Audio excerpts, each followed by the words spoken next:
Très bien. Donc, moi, je vais préparer un peu. Voilà, le pointeur. Donc là, on va continuer sur les alliances qu'on avait commencé le mois dernier. Donc là, on va parler de Noach jusqu'à Israël. Alors, en premier lieu, vous vous souvenez que la dernière fois, on avait dit que la dimension adamique était elle-même une alliance. Il y avait le Aleph de Adam et le mot dam qui veut dire sang. Et donc, quand il y a eu la brisure du monde, le péché d'Adam et puis de Rava, de la femme, eh bien, le Aleph s'est séparé du Adam. Adam a perdu ce vêtement de lumière, la gloire de Dieu qui le revêtait. Et donc, l'alliance adamique s'est brisée. L'objectif de Dieu, c'est de rétablir une alliance avec sa créature. Or, depuis Adam jusqu'à Noach, il y a eu 10 générations. Et c'est les seules générations qui n'ont pas été soumises ou sous une alliance. Par contre, dans ces générations-là, il y avait une promesse qui se cache dans les noms des fils d'Adam et de toute cette généalogie-là. Donc, en premier lieu, vous avez… Alors, je vais essayer de supprimer ça qui me saoule. Non, ça ne veut pas, tant pis. Vous avez donc le nom Adam, Seth, Enoch, Kenar plutôt, Mahalal. Pardonnez-moi pour la voix, elle est encore éraillée, ça dure depuis des mois chez moi là. Ensuite, vous avez Yared, Anor, Matouchelach, Lamer et Noach. Et donc, je vais vous donner la translittération. Donc, Adam, Seth, Enoch, Kenan, Mahalalel, Yared, Chanor, Metouchelach, Lamer et Noach. Et je vais vous donner les significations donc, de chacun des noms. Donc, bien sûr, Adam, c'est l'humanité, l'homme, mais on va garder cette dimension adamique. Ensuite, Seth, c'est compensation ou à la place de. Enoch, c'est l'homme, mais dans la dimension humanité. Kenan, c'est posséder. Mahalalel, c'est la louange de Dieu. Yared, c'est s'abaisser ou s'incliner. Chanor, c'est consacré ou initié. Metouchalach, ça, c'est à sa mort viendra le jugement, donc ou l'homme du javelot, mais c'est à sa mort.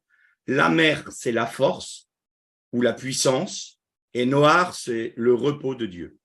Et donc, quand vous prenez et que vous faites une phrase avec tous les significations des noms de ces différents personnages de la Torah, eh bien, vous avez ceci, Adam à la place. Donc, Adam, on parle du deuxième Adam. Pour l'humanité, possédera la louange de Dieu en s'abaissant et consacrera par sa mort la force du repos. Donc là, vous avez dans cette génération, cette généalogie qui n'a pas été soumise aux alliances, vous avez la promesse du Messie qui est en elle. Et donc, c'est la raison pour laquelle, quand vous voyez ce texte dans la première épître de Pierre, Christ aussi a souffert une fois pour les péchés, lui juste pour les injustes, afin de nous amener à Dieu, ayant été mis à mort quant à la chair, mais ayant été rendu vivant quant à l'esprit, dans lequel aussi il est allé prêcher aux esprits en prison, qui autrefois avaient été incrédules lorsque la patience de Dieu se prolongeait au jour de Noé, pendant la construction de l'arche, dans laquelle un petit nombre de personnes, c'est-à-dire 8, furent sauvées à travers de l'eau. Donc là, ce texte nous parle bien du fait que Jésus est descendu au Sheol pour aller annoncer, en fait, ce qui était caché dans la généalogie d'Adam jusqu'à Noach. Donc, cette génération-là n'avait pas d'alliance, Et c'est la raison pour laquelle Jésus, quand il est mort sur la croix, est allé prêcher dans le Sheol à cette génération-là. Maintenant, on va partir sur l'alliance de Noach. Donc, Dieu dit, « Et moi, je veux établir mon alliance avec vous et avec la postérité qui suivra, et avec toute créature vivante qui est avec vous, oiseaux, bétail, animaux des champs, qui sont avec vous, tous les animaux terrestres qui sont sortis de l'arche. Je confirmerai mon alliance avec vous. Nulle chair désormais ne périra par les eaux du déluge. Nul déluge désormais ne désolera la terre. » Dieu ajouta, « Ceci est le signe de l'alliance que j'établis pour une durée perpétuelle entre moi et vous et tous les êtres animés qui sont avec vous. J'ai placé mon arc dans la nue et il deviendra un signe d'alliance. » Alors, vous retiendrez pour la prochaine fois. Donc, évidemment, ici, vous avez B, c'est Briti, pardon, c'est l'alliance, mon alliance. Et ici, vous avez l'arc-en-ciel, Keshet. Donc, là, c'est écrit Kesheti parce que, voilà, évidemment, c'est construit. Mais c'est le mot Keshet, c'est le mot arc-en-ciel. Et vous verrez que ce mot-là est très important parce qu'on va le retrouver dans le cours prochain.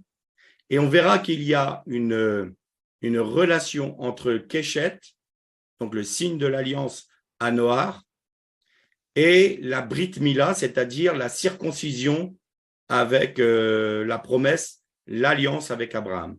Donc, il va y avoir quelque chose de très important parce qu'il faut savoir que l'alliance avec Noach, c'est l'alliance avec toute l'humanité. Nous étions, nous tous, en Noach avec cette alliance-là, c'est-à-dire qu'il n'y a pas que le peuple sémitique, il y a Japhet, Ham et évidemment Shem. Donc, évidemment, toute l'humanité a une alliance qui se symbolise par le Keshet. Et on trouvera la signification, mais ça, on verra ça au prochain cours. Donc, on poursuit. Vous savez que dans le peuple d'Israël, les personnes des nations qui voulaient se rattacher à l'alliance d'Israël après le mont Sinaï devaient donc soit se convertir au judaïsme et donc se faire circoncire, respecter les 613 mitzvot et puis vivre donc avec les fêtes juives, les shabbats, les nouvelles lunes, le calendrier hébraïque. Mais il y avait une autre catégorie de personnes que l'on trouve notamment dans la Brit Hadasha, donc le Nouveau Testament, où il nous est parlé des prosélytes, ou alors des aimants Dieu. C'est ce qu'il est, il est question de ces termes-là concernant notamment Corneille. Et donc, en hébreu, ça se dit des guerres, et les guerres avaient un statut très particulier, c'est-à-dire qu'ils respectaient les lois noaïdes et ils étaient rattachés à la communauté d'Israël sans pour autant être des Juifs. Donc, ils n'étaient pas obligés d'avoir la circoncision, ils n'étaient pas obligés de respecter les mitzvot, ils n'étaient pas obligés d'avoir tout ce respect de la loi de thoraïque et mosaïque. Il suffisait pour eux qu'ils se rattachent aux lois noaïdes. Donc, les lois noaïdes, il y en a 7. Les voici. Donc, Dieu demandait à Noach d'établir des tribunaux pour prononcer des jugements au nom de Dieu sur des personnes du peuple, interdiction de blasphémer, interdiction à l'idolâtrie, donc pas d'union illicite, donc pas de débauche sexuelle, interdiction d'assassiner, interdiction de voler, interdiction de manger la chair arrachée à un animal vivant, c'est-à-dire vous ne pouviez pas manger un animal étouffé ou boire le sang d'un animal. Et vous notez qu'on retrouve ces lois noaïdes dans Acte 15, dans le décret apostolique, quand la question a vu le jour dans l'Église primitive, il fallait qu'on commence à intégrer des non-juifs dans l'Église. Il faut savoir que pendant une grosse dizaine d'années, l'Église était exclusivement juive. La principale Église était l'Église de Jérusalem, et donc l'évêque, le responsable de l'Église, c'était le frère de Jésus, Jacques, et il devait s'entretenir entre tous les apôtres pour savoir ce qu'ils devaient faire avec les païens tels que Corneille et d'autres. Et donc Pierre est venu expliquer ce que Dieu lui avait montré en lui démontrant que personne n'était impur, qu'il pouvait très bien avoir des relations avec des païens. La seule chose qu'il demandait, et vous lisez ça dans Acte 15, c'est nous ne voulons imposer sur nos frères issus des nations aucun fardeau supplémentaire, si ce n'est de ne pas blasphémer, de ne pas être dans l'idolâtrie, pas d'union illicite, d'éviter de consommer le sang. Et en fait, vous voyez que Jacques reprend les lois noaïdes. Et donc, il intègre ce qu'on appelait les guerres, il les intègre dans l'assemblée en Yeshua, donc dans la communauté d'Israël, dans les promesses d'Israël, non plus comme étant une sous-faction, mais comme étant membre à part entière du peuple d'Israël. C'est ce que nous dit Paul dans son épître. En Jésus-Christ, le mur de séparation a été supprimé. Il n'y a ni juif ni grec. Donc, pour les nations en noir, c'est les lois noaïdes qu'on retrouve d'ailleurs dans le Décalogue, dans les 10 paroles. Et pour les juifs, il faut savoir qu'un juif veut respecter toutes les mitzvot pour une raison. Savoir que ce n'est pas simplement une question d'obéissance à l'Éternel, il y a quelque chose d'autre qui s'ajoute à ça, c'est une question d'identité nationale. Si les Juifs dans la diaspora n'avaient pas gardé les mitzvot et toutes ces fêtes juives, les fêtes de l'Éternel, les Shabbats, ils se seraient dilués complètement dans les nations et la nation d'Israël n'aurait pas pu renaître de ses cendres. C'est pour ça que je dis souvent, si vous êtes juif, bien sûr, respectez, c'est votre identité. Mais en même temps, on ne peut pas demander à des Grecs, donc les gens des nations, de judaïser. C'est deux choses différentes. Si vous voulez, pour donner un exemple tout simple, et là, ça va répondre un peu à ce qu'on disait tout à l'heure avec Frédéric concernant les Shabbats, il faut savoir qu'il y avait des lois qui étaient spécifiques pour les femmes. Il y avait des lois qui étaient spécifiques pour les prêtres. Il y avait des lois qui étaient spécifiques pour les hommes. Donc, évidemment, un homme ne devait pas respecter la purification dans un mikvé, donc dans un bain rituel, d'une femme après son indisposition. Ça n'a pas de sens. Donc, vous voyez bien que même dans le peuple d'Israël, certains sont soumis à certaines règles et d'autres non. Et donc, c'est la même chose avec les peuples des nations. Ils sont soumis aux lois noaïdes, donc aux décrets apostoliques. S'ils veulent respecter les fêtes de l'Éternel, à la limite, j'ai envie de dire que les chrétiens devraient le faire, parce qu'on a repris l'ensemble des fêtes, hormis la plus importante, qui est la fête de Soukhot. Bizarrement, on l'a pas intégrée au calendrier chrétien, mais pourtant, c'est une des fêtes les plus importantes. D'ailleurs, à terme, les nations viendront fêter tous les ans la fête de Soukhot pendant le millénium à Jérusalem. Bon, ça, c'est une petite parenthèse. Et donc, ça n'ajoute pas à ce que Christ a accompli. Le fait qu'un païen, un goy, veuille respecter les mitzvot, mettre la kippa ou le talit, ce n'est pas un problème, mais ça n'ajoute pas, si vous voulez. Par contre, un juif qui veut garder tout cela, c'est une question d'identité, mais ça ne rajoute pas non plus. Tout est en Jésus-Christ. Il suffit de relire le deuxième chapitre de l'épître de Paul aux Colossiens. Donc là, voilà la loi de Noach. C'est le Keshet qui correspond à toute l'humanité, et celui qui accepte Jésus-Christ, évidemment, il y a le décalogue et les lois noaïdes de toute façon qui sont reprises par le décalogue. Maintenant, on va passer à l'alliance avec Abraham. Alors, avec Abraham, on retrouve cela dans la première mention de l'alliance que l'Éternel veut passer avec Abraham. Ça va être dans Genèse 15. Et il dit, je suis l'Éternel qui t'ai tiré d'Our Kasdim. Vous allez voir que ça, c'est intéressant aussi. Pour te donner ce pays en possession. Il répondit, Dieu éternel, comment saurais-je que j'en suis possesseur? Il lui dit, prépare-moi une génisse âgée de 3 ans, une chèvre de 3 ans, un bélier de 3 ans, une tourterelle et une jeune colombe. Abraham prit tous ces animaux, divisa chacun par le milieu et disposa chaque moitié en regard de l'autre. Mais il ne divisa point les oiseaux.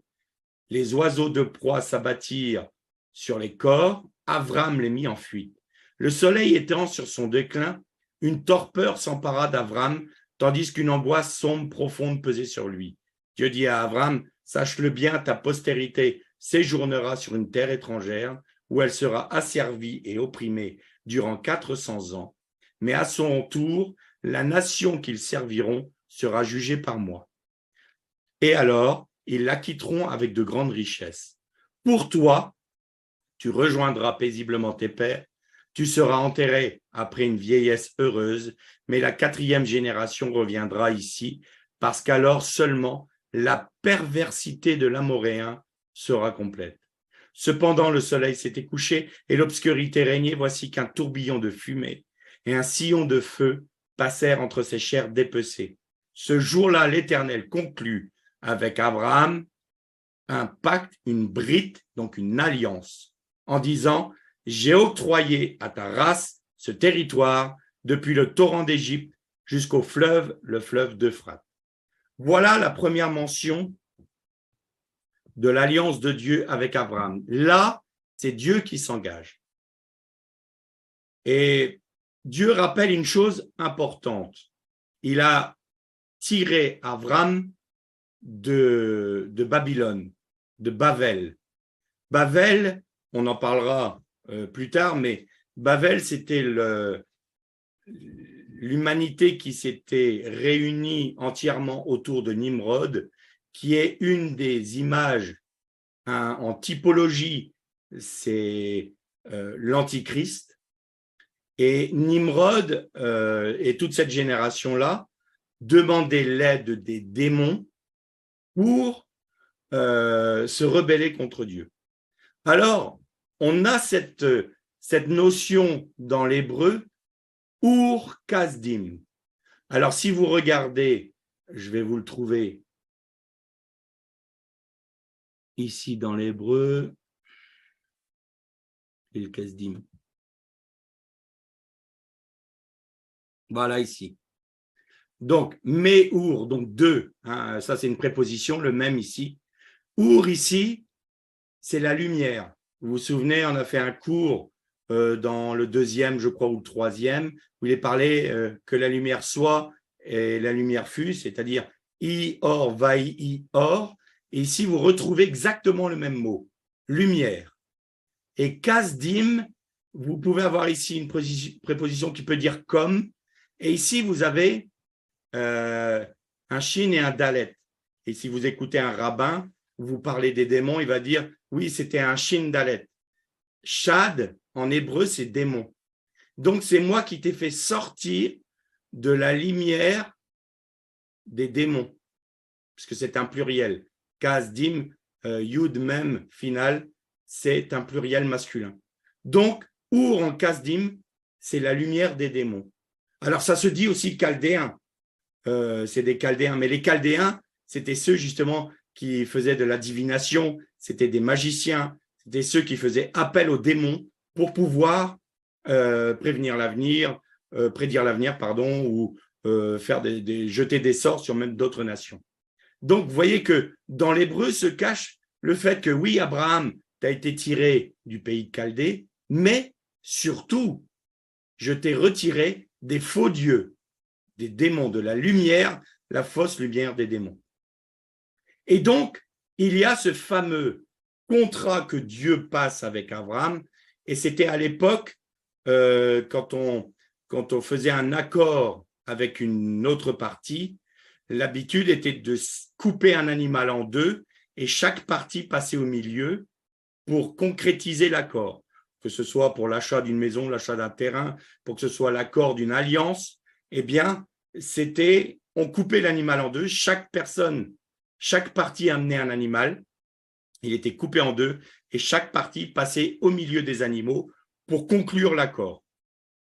Et donc, vous allez voir que ça, c'est un rappel pour vous, mais on le voit déjà dans le premier mot de la Torah, Bereshit, donc au commencement, enfin dans un principe de commencement plus précisément. Donc les deux premières lettres et les deux dernières lettres de Bereshit nous forment le mot Brit. Et Brit veut dire alliance. Et au milieu, vous avez le mot Esh qui veut dire feu. Donc vous voyez que déjà quand Dieu a prononcé la première parole, Bereshit, de la Torah, l'alliance avec Abraham était déjà introduite dedans. Dans le mot Bereshit, il y a encore beaucoup de secrets, mais bon, là, on peut passer des heures. Donc déjà, l'alliance d'Abraham était déjà établie au commencement. Donc Dieu savait déjà que l'homme allait pécher. Donc vous avez cette première partie où c'est Dieu qui s'engage avec Abraham.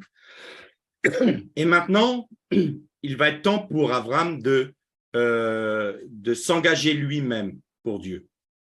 Cependant, dans ce laps de temps-là, il y a eu 10 épreuves. Abraham a été soumis à 10 épreuves. Donc, je ne vais pas toutes les nommer, mais vous avez la première épreuve, c'est de quitter son pays sans savoir où il allait. Ensuite, il y a la famine dans le pays où il a dû aller en Égypte. Il y a eu la capture de Sarah. Il y a eu la ligature. Donc ça, c'était juste avant la ligature donc la Hakeda. Mais il a été soumis donc à 10 épreuves. Vous verrez que la 10e épreuve est très importante.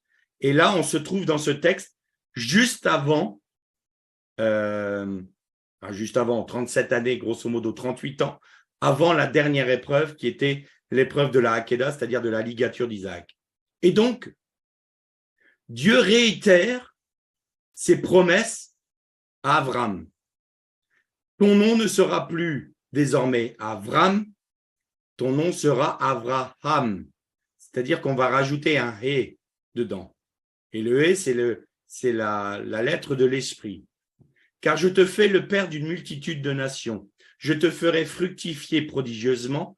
Je ferai de toi des peuples et des rois seront tes descendants. Cette alliance établie entre moi et entre toi et ta postérité dernière, je l'érigerai en alliance perpétuelle, étant pour toi un Dieu comme pour ta postérité après toi.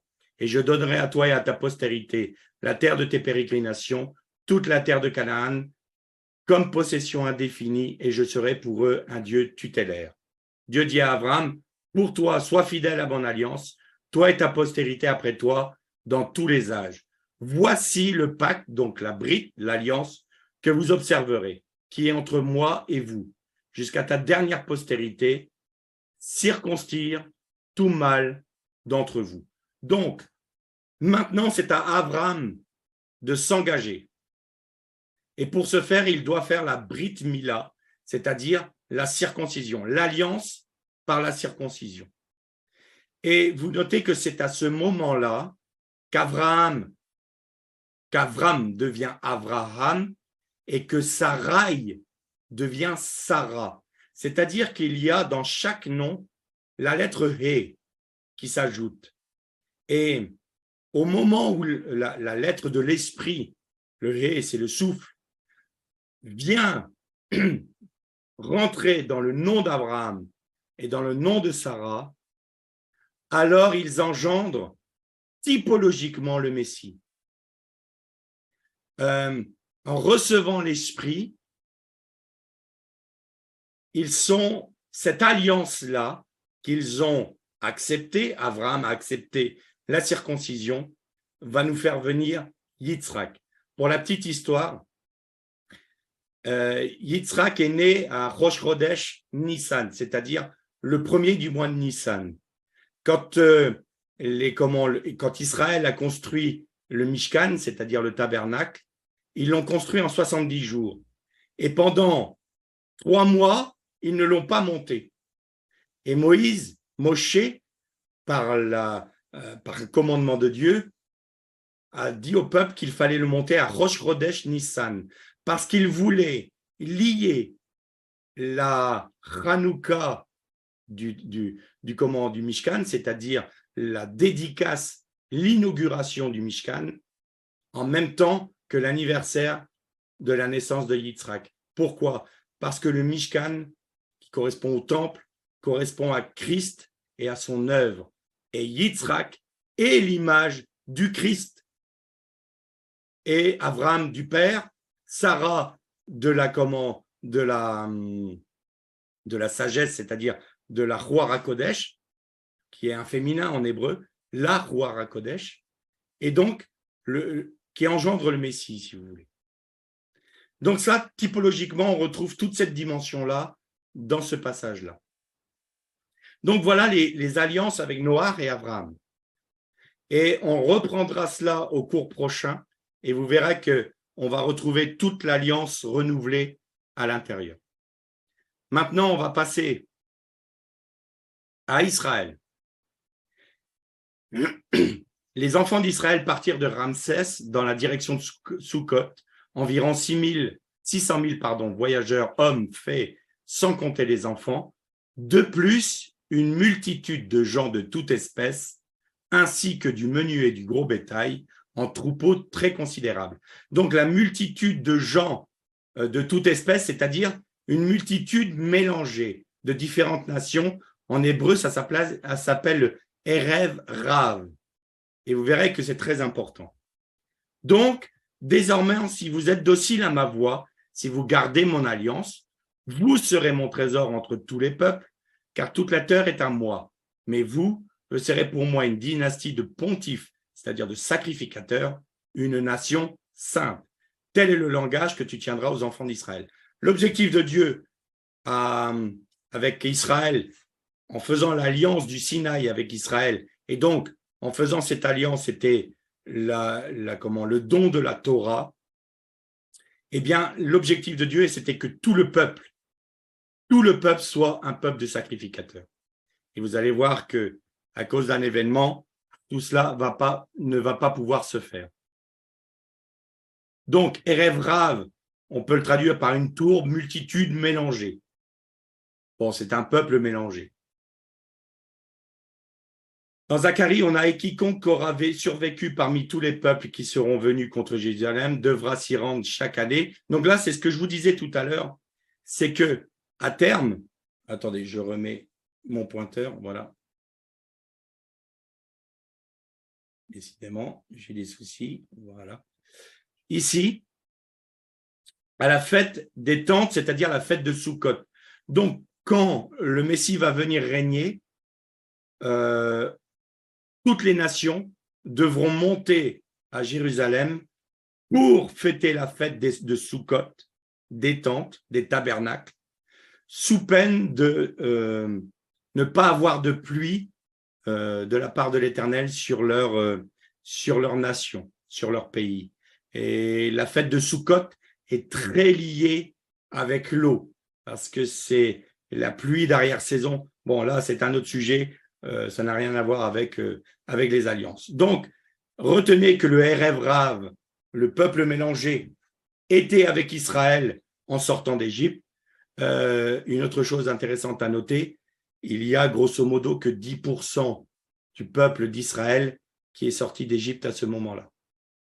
Ce n'était pas tout le peuple, comme on peut le penser. Et du temps de Néhémie, ça a été la même chose, comme si c'était un reste qui voulait sortir du pays d'Égypte. Et il y a une grande partie d'Israël qui a demeuré en Égypte, qui a demeuré à Babylone. Et ça nous fait tout à fait penser à tous ces Juifs qui, malheureusement, n'ont pas reconnu leur Messie et qui ne se sont pas sortis de l'Égypte.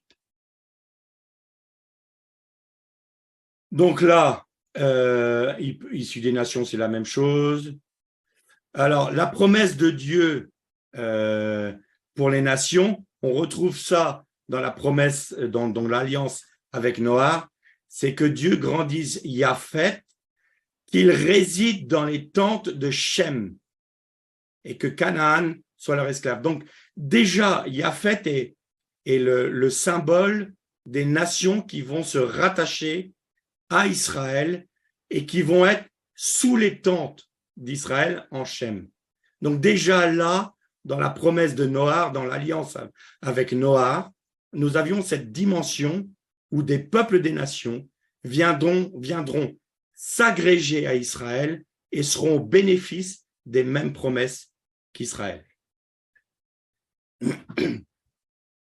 Donc là, on a le décalogue, hein, et donc vous voyez que ici, l'Éternel, la première, on dit les 10 commandements, mais il n'y en a que 9 en réalité, parce que comme le disait un rabbin que j'aimais beaucoup, qui est malheureusement décédé, la première parole, c'est une carte de visite. Dieu est arrivé en disant, ben voilà, je me présente, bonjour, je suis l'Éternel, ton Dieu, qui t'ai fait sortir du pays d'Égypte. Et je suis l'Éternel, ton Dieu, Anochi Adonai. Donc le tétragramme, on ne le prononce plus, bien sûr. On a perdu la prononciation. Et je profite là pour dire que ce n'est pas la peine d'essayer de le prononcer. On ne sait pas comment le prononcer. Si on prononce un autre nom comme, alors surtout pas Jéhovah, ni Yahweh, parce que ce n'est pas Dieu qu'on invoque là, c'est quelqu'un d'autre, ce n'est pas son nom. Donc, le tétragramme, on le lit Adonai en hébreu. Et donc, Anori, c'est un acronyme. Donc, on en avait déjà parlé dans un autre cours, mais je vous le rappelle. Donc, vous avez un Aleph, un Nun, un Raf et un Yud. Et donc, ça peut vouloir dire Anna, moi, Nefshi, mon âme, Katavit, je l'ai écrite, Yahavit, et je l'ai donnée. C'est-à-dire que quand Dieu a donné la Torah, il a commencé par Anori, qui voulait dire moi, mon âme. Je l'ai écrite dans la Torah, c'est toute mon âme. Il y a toute ma personnalité. Pourquoi c'est mon âme? Parce que la Torah, c'est le Mashiach. La Torah, c'est Yeshua. Donc, mon âme, je l'ai écrite et je te l'ai confiée. Donc, tous ceux qui croient que la Torah est abolie, ça peut poser un problème. Elle n'est pas abolie. Donc là, je vous l'ai traduit en français et je l'ai donné. Donc, voilà le décalogue.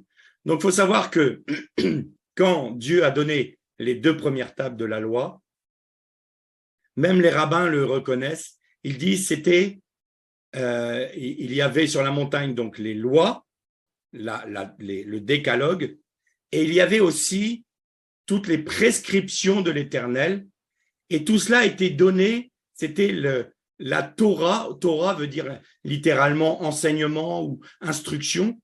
C'était la Torah du Mashiach. Les 2 premières tables représentaient l'instruction du Messie. Et donc, quand Moshe est descendu de la montagne et qu'il a vu le veau d'or, il a brisé ses tables. Et il a dû remonter sur la montagne pour avoir 2 autres tables de la Torah, enfin du décalogue. Mais il y a eu une modification dans les prescriptions.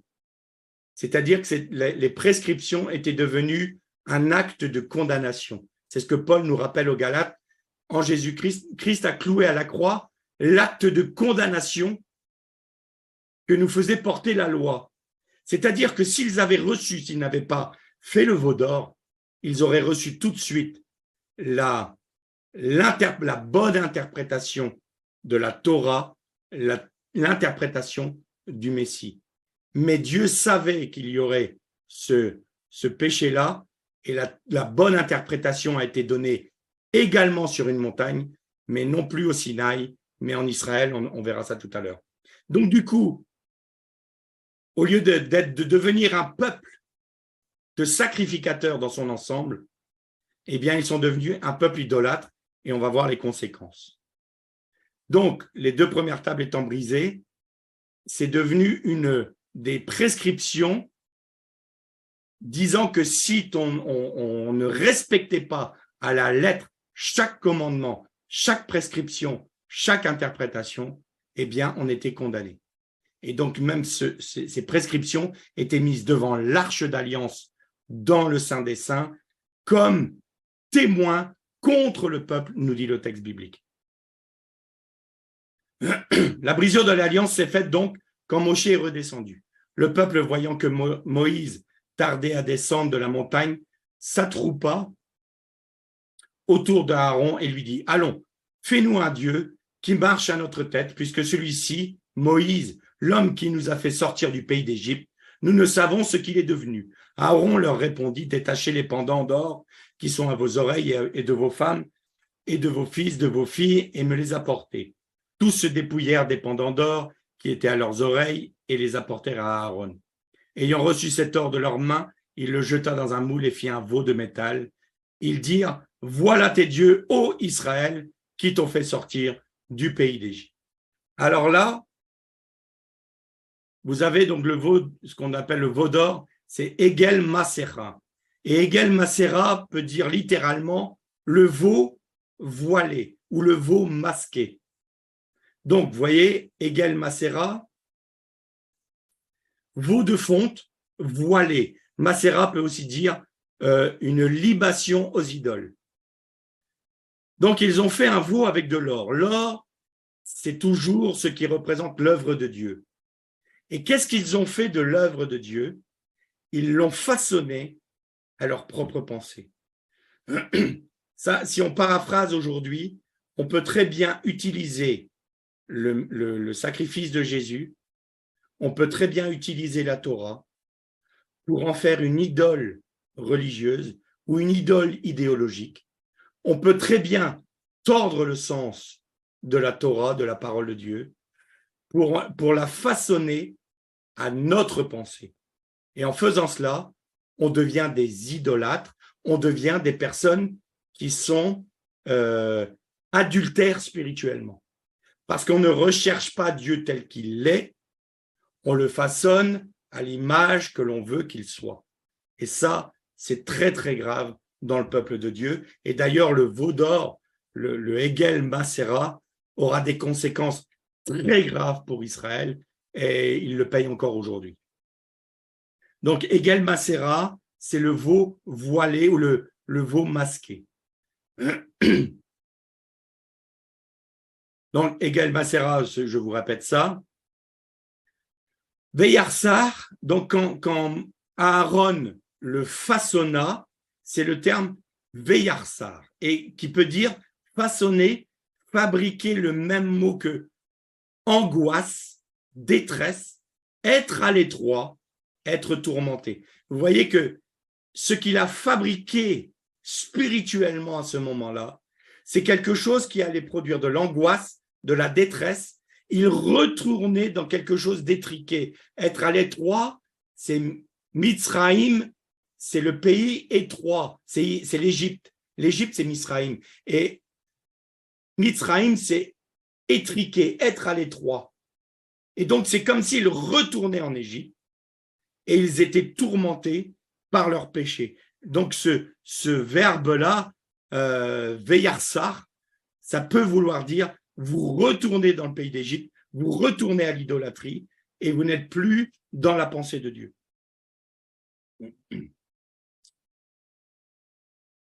Donc, c'était Vayatsa Choto Berechet, et le format en burinant, en le façonnant, ça peut être aussi traduit et il l'assiégea de chagrin. Donc, l'idolâtrie, immanquablement, nous amènera toujours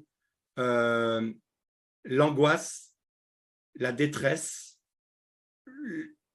Nous allons rester étriqués dans notre vie religieuse et en finalité, on sera assiégé par le chagrin parce que ça ne sera pas une parole de vie, ça sera de l'idolâtrie.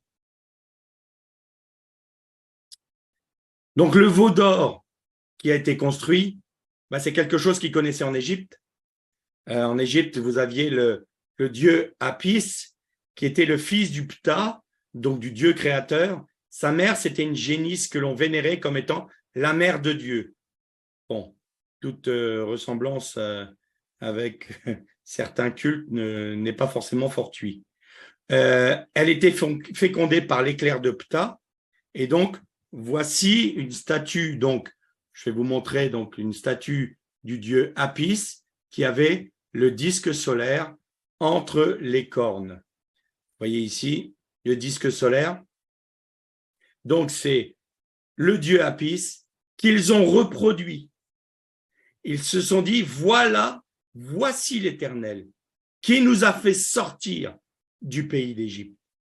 Alors que Moïse leur avait bien dit, vous attendrez 40 jours et 40 nuits, je reviendrai le 40e jour à l'heure de midi. Or, nous dit le Midrash, ou pas le Midrash, le Zohar, ils nous disent que le peuple d'Israël a commencé à compter les jours lorsque Moshe sortit du camp. Or, pour Dieu, c'était 40 jours et 40 nuits sur la montagne. Il aurait fallu qu'ils commencent à compter au moment où Moshe était arrivé sur la montagne. Et donc, voyant qu'il ne revenait pas, là, vous retrouvez à nouveau les paroles de l'ennemi. Mais Dieu a-t-il réellement dit? C'est-à-dire que vous voyez bien que Moshe ne revient pas. Il doit être mort sur la montagne. Donc nous, on ne peut pas partir dans un pays étranger sans avoir un Dieu devant nous. Alors, comme on ne connaît pas l'Éternel, il ne s'est pas révélé à nous, on n'a pas encore reçu la Torah, eh ben, on va se tourner vers un Dieu qu'on connaît. Eh ben, en Égypte, on avait Apis. Eh ben, voici les dieux qui nous précèdent. Et il y a une parole qui est dite et qui est terrible. Et c'est marqué, et le peuple, donc, se réjouit en mangeant et en dansant et en s'amusant, en rendant un culte au veau d'or. Et il y a juste cette parole, et ils se levèrent pour se divertir. Et dans le mot divertir, il y a la notion d'acte sexuel illicite, prostitution sacrée. Vous retrouvez ça. Il y a aussi, c'est le mot qui donne le mot safek. Safek, c'est un ricanement moqueur. C'est une réjouissance mauvaise. Et quelqu'un, c'est quand Ishmaël s'est moqué, a souri en regardant Yitzhak, c'est le mot safek. C'est-à-dire, il ricana de lui avec un profond mépris, mais en plus en ayant des yeux pervers sur lui. Voilà ce que ça veut dire textuellement.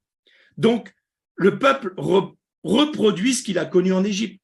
Il ne sort pas de sa pensée d'Égypte. Le peuple était sorti d'Égypte, mais l'Égypte n'était pas sortie du peuple. Et souvent, c'est un gros problème dans le monde chrétien, dans nos vies chrétiennes, c'est que nous sommes en Jésus-Christ sortis du monde. Mais la grande question, c'est est-ce que le monde est sorti de nous? Et pour cela, il nous faut l'œuvre de la croix. C'est l'œuvre de la croix qui permet dans nos vies de faire sortir le monde de nos cœurs, de nos pensées et de nos corps. Donc, on peut parler 30 secondes, mais on en parlera plus la prochaine fois de la vache rousse. La vache rousse, vous savez qu'en faisant le veau d'or, le peuple d'Israël a reproduit le péché d'Isha, de la femme. La femme et l'homme, Ish et Isha, devaient attendre de rentrer dans le Shabbat de Dieu pour concevoir, j'ai envie de dire, le Messie, pour faire venir le Mashiach sur terre. Or, ils ont pris de l'arbre de la connaissance le 6e jour. Et ils se sont dit, on va avoir notre Dieu là. Et plutôt que de voir l'Éternel venir les voir après le 7e jour, après le Shabbat, ou durant le Shabbat, c'est le serpent qui est venu, le Nachash. Et le Nachash leur a menti, bien sûr, c'est ce qu'il fait le mieux, il est le père du mensonge. Et plutôt que de voir naître le Mashiach, c'est Caïn qui est né. Et ça a été celui qui allait tuer Hevel, donc le bon berger, on pourrait dire. Et là, le peuple d'Israël reproduit la même chose. Ils n'attendent pas le jour de la descente de Moshe. Il faut savoir que le peuple d'Israël a dû attendre pendant 49 jours pour recevoir la Torah, le 50e jour. Pourquoi? Parce que l'Égypte était considérée comme étant tellement idolâtre elle avait atteint les 50 degrés d'impureté. Et le mot Shatan, qui s'écrit avec un shin, un tête et un nun c'est 50, shin c'est shalav, c'est-à-dire degré, niveau, et tête c'est touma. Donc dans le mot Shatan, vous avez les 50 degrés d'impureté. Et les rabbins nous disent que le peuple d'Israël était arrivé au 40e niveau d'impureté. Il était grand temps de les sortir d'Égypte parce qu'ils allaient être complètement assimilés à l'Égypte et à leur idolâtrie. Et donc, il fallait qu'ils marchent pendant 49 jours pour se préparer à recevoir la Torah. Il fallait qu'ils remontent le niveau d'impureté. Et au 50e jour, c'est Moshe qui a demandé ce que ça soit le 50e jour. Pourquoi? Parce que c'est le jour du jubilé, c'est le jour de la délivrance, le jour de la libération. Et c'est pour ça qu'il devait l'attendre le 50e jour. Et n'ayant pas attendu, tout comme la femme et l'homme n'ont pas attendu l'Éternel, mais se sont laissés séduire par le Nachash, le serpent, eh bien le peuple d'Israël à ce moment-là n'a pas attendu Moshe, ni l'Éternel, ni sa Torah, donc son alliance, et a été séduit par un culte idolâtre qui était le veau d'or, donc le dieu Apis. Donc voilà ce que ça a produit. Et donc, on en parlera la prochaine fois, je vais pas m'attarder là-dessus. La vache rousse est aussi une représentation du sacrifice de Jésus. Elle devait être faite en face du temple, mais on verra ça la prochaine fois, parce qu'autrement, le cours sera trop long. Donc, c'est pourquoi il est écrit le premier homme, Adam, devint une âme vivante. Le dernier Adam est un esprit vivifiant. Pourquoi? Parce que ce qu'on disait tout à l'heure dans le changement de nom d'Avram et de Sarah, c'est que il faut que ça soit fait par l'esprit. Et donc, Adam est devenu une âme vivante, c'est-à-dire une âme animée, mais le dernier Adam, il porte en lui la marque de l'esprit qui vivifie toute chose. Donc, nous avons une promesse d'une alliance renouvelée en Jérémie et en Hébreu, ayant eu le veau d'or, ayant eu cette rupture d'alliance, Dieu a donné l'alliance à Israël, mais Israël a rompu cette alliance. Et plutôt que d'avoir un peuple entier qui était un peuple de sacrificateurs, eh bien le peuple d'Israël a été amputé de la sacrificature et il y a eu une seule tribu qui a été dans le sacerdoce, c'est Lévi, parce que les Lévites ont été les seuls à ne pas, avoir participé au péché.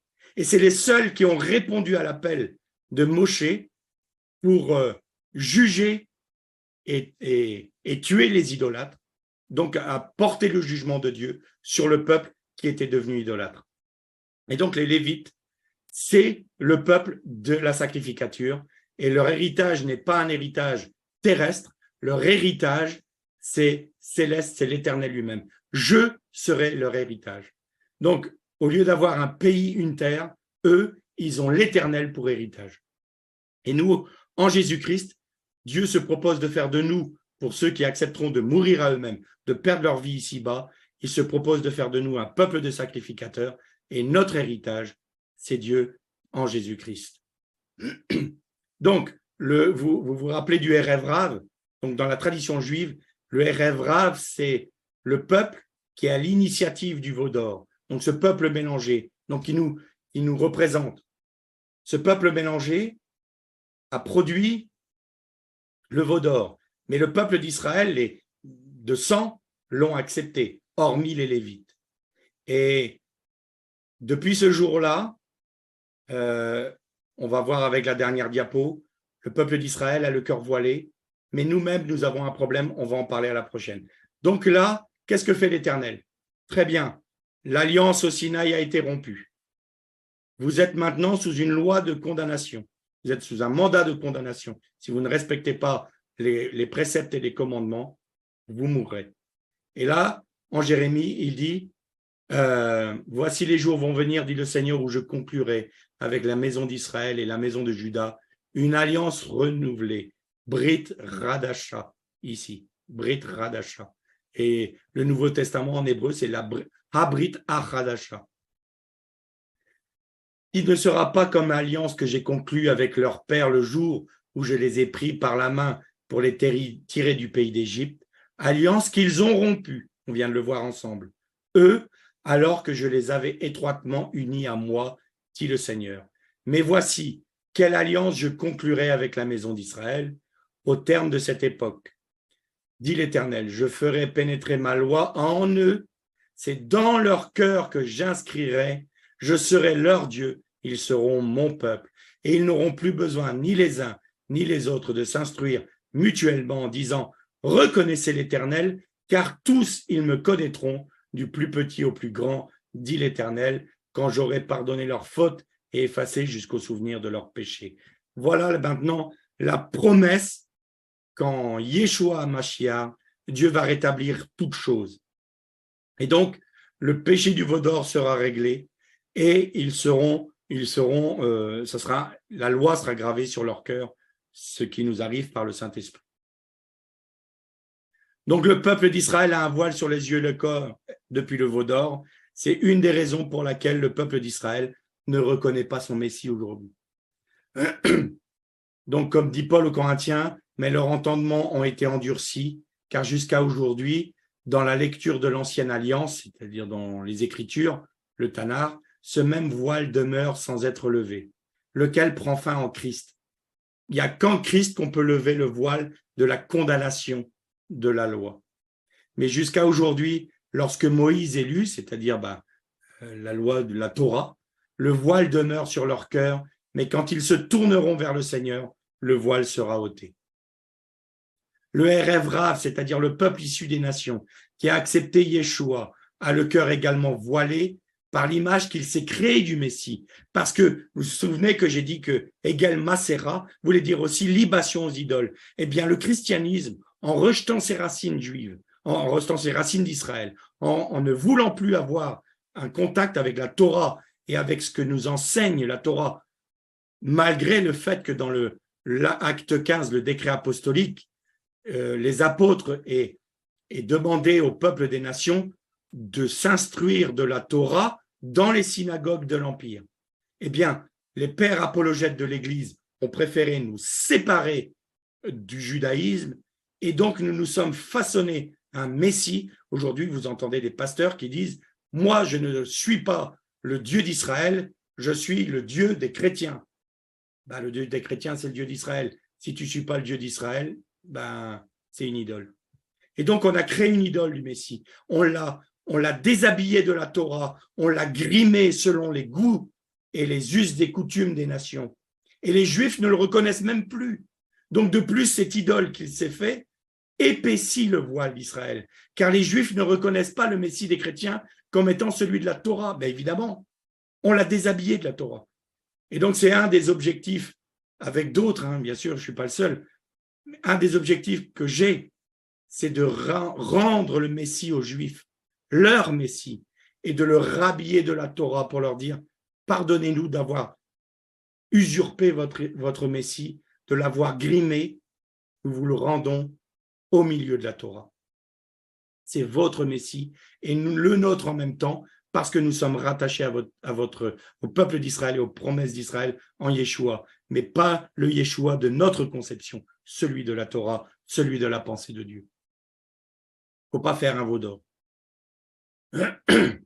Fils de l'homme prophétise et dit, ainsi parle le Seigneur l'Éternel, gémissez, malheureux jour, car le jour approche, le jour de l'Éternel approche, jour ténébreux, ce sera le temps des nations.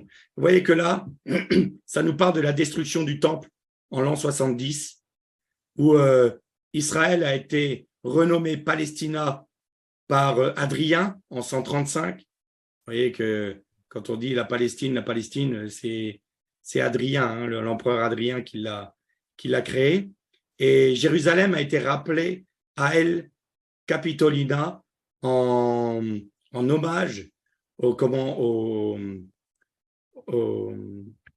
à Jupiter Capitolin. Donc, ils avaient dressé, là où il y avait le temple, ils avaient dressé un temple de Jupiter ils avaient mis une idole de Jupiter dedans et ils les avaient appelés, Adrien a rappelé, renommé Jérusalem à El Capitolina. C'est un jour ténébreux pour Israël. La nation d'Israël a été détruite. La nation d'Israël a disparu. Et ça a duré 2000 ans. Un jour terrible. Sauf que ces 2000 ans, c'était le temps des nations pour que nous puissions rentrer dans les promesses à Israël en Yeshua HaMashiach. Et donc, ce faux pas d'Israël, avec le veau d'or, cette faute qu'ils ont commis, est pour nous une grâce, parce que c'est le temps que nous donne Dieu pour pouvoir être rattachés aux promesses d'Israël. Mais le temps commence à se réduire parce qu'Israël est redevenu une nation.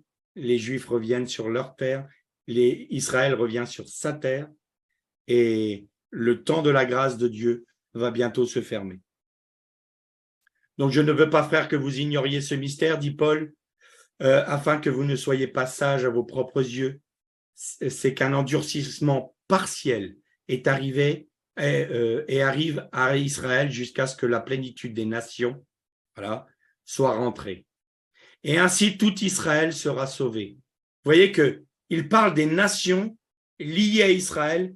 Voilà le tout Israël de Paul. Tout Israël, c'est Israël historique et génétique, j'ai envie de dire, mais qui va être avec Éphraïm. Éphraïm, c'est la tribu de Yosef, mais qui ramène avec elle tous ceux des nations qui se sont rattachés à Israël en Yeshua. Et c'est ça, Éphraïm.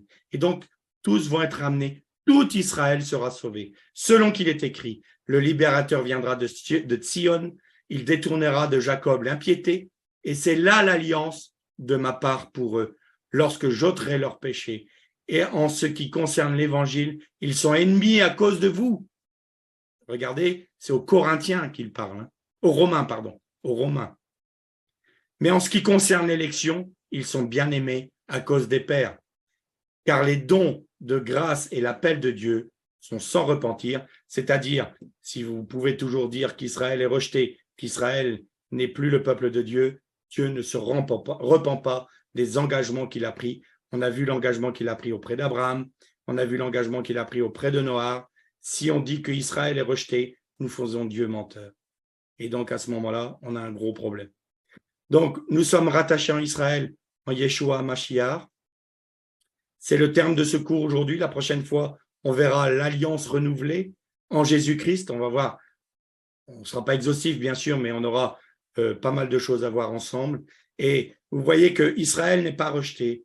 Vous voyez que le veau d'or était prévu. Vous voyez que le péché d'Adam était prévu. Vous voyez que toutes les promesses de Dieu, depuis l'origine, dans les généalogies, il y avait la promesse du Messie. Tout est sous contrôle de Dieu. Alors parfois, on peut paniquer avec ce qu'on voit, ce qui nous attend, le monde incertain, et se dire, oh là là, qu'est-ce qui va se passer?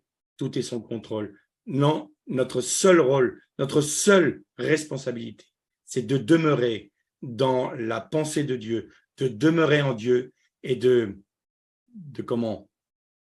d'être fidèle à sa parole et de le laisser agir dans nos vies par son esprit, être malléable entre ses mains. Et alors, nous sommes gardés de tout danger et de tout jugement. Alors, je vais arrêter maintenant donc